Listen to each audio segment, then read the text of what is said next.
विलासराव देशमुख एकदा मला आठवतंय ताजवर हल्ला झाला तेव्हा पाहणी करायला गेली ताजची.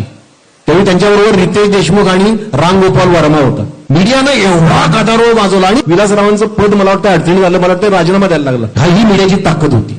आर.आर. आबांचं एक वाक्य बोलताना चुकलं, फक्त मीडियानं राजीनामा द्यायला लावला. आज सरिताताई मला खरंच आश्चर्य वाटतं.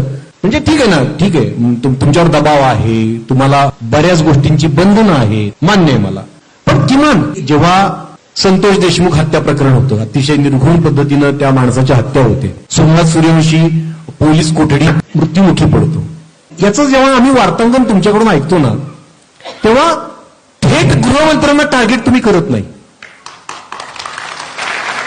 हा जनतेचा प्रश्न आहे. मी काही बारकाईनं बघतो, हुशारीनं तुम्ही पोलिसांवर ढकलता, प्रशासनातल्या अधिकाऱ्यांवर ढकलता, पण थेट गृहमंत्र्यांवर जाब विचारलेलं मी अजून ऐकलेलं नाही. किंवा समजा बीडचा बिहार होतोय असं मीडिया म्हणतं, पण ते बीडचा बिहार होताना वाल्मिक कराडांचं नाव पुढे करतं, काही जण दबकत धनंजय मुंडेंचं नाव घेतात.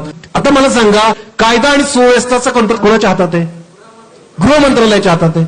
पण एकही मीडिया असं म्हणत नाही की बीडला जे चाललंय ते गृहमंत्री जबाबदार आहेत त्याला.